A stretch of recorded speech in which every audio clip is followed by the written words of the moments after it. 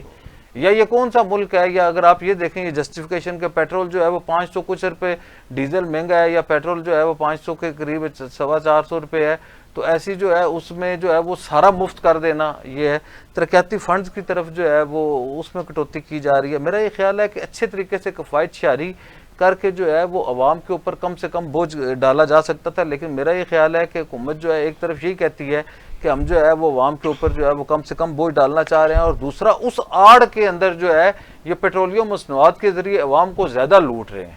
تو یہ جو ہے یہ افسوسناک اور لمحہ فکری ہے. تیسری یہ بات ہے رائے صاحب کہ، یا آخری اگر میں بات کروں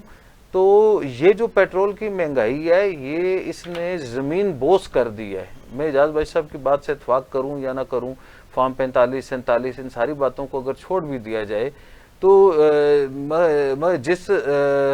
کی حکومت کے اندر جو ہے وہ 2 وقت کی روٹی کھانا مشکل ہو جائے، غریب اور غریب کے بعد جو ہے وہ متوسط طبقہ، لوور مڈل کلاس اور مڈل کلاس کے لیے جو ہے وہ شہباز شریف کے ہیں، مریم نواز صاحب کے ہیں، خواجہ آصف کے ہیں، جو سارے حکمران جمہوری عمران خان کے دور میں 5-6 روپے لیٹر ہوتا تھا. میں یہ کہہ رہا ہوں، میں رائے صاحب یہ کہہ رہا ہوں کہ یہ تو الگ بات ہے نا، لیکن میں یہ کہہ رہا ہوں کہ آپ صرف ایک بات سوچیں جو اعجاز بھائی صاحب نے کہا ہے کہ انہوں نے کبھی، ان سب نے کبھی اپنی جیب سے پیٹرول ڈلوایا ہے؟ میں کبھی کسی، یہ جو فیصلہ ساز ہیں انہوں نے کبھی پیٹرول ڈلوایا ہے اپنی جیب سے کہ انہیں پتہ ہو کہ جی باہر کیا ہو رہا ہے؟ ان کے تو باقی مسائل بھی کوئی نہیں ہے نا، ان کی گاڑیاں بھی نہیں ہیں، گاڑیوں کی مینٹیننس بھی ہوتی ہے سارا کچھ. تو یہ لمحہ فکریہ ہے کہ ملک کا نظام ان لوگوں کے ہاتھوں میں ہے، مہنگائی کرنے کا اختیار ان لوگوں کے ہاتھوں میں ہے جنہوں نے کبھی اپنی جیب سے خرچ ہی نہیں کیا. تو میرا یہ خیال ہے کہ اس نے پاکستان مسلم لیگ نون کو بطور جماعت اور حکمران اتحاد جو ہے پاکستان پیپلز پارٹی کا، مسلم لیگ نون کا اور ان کی جو دیگر جماعتیں ہیں انہیں شدید دھچکا لگا ہے. اور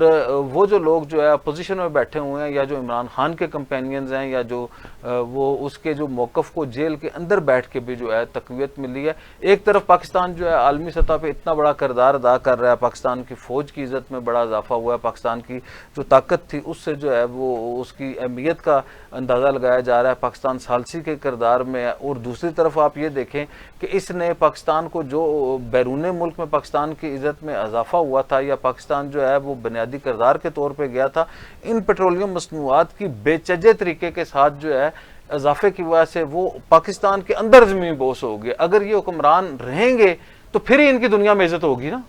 اچھا، اب ایسے میں بھی ہم آتے ہیں کہ صدارتی الیکشن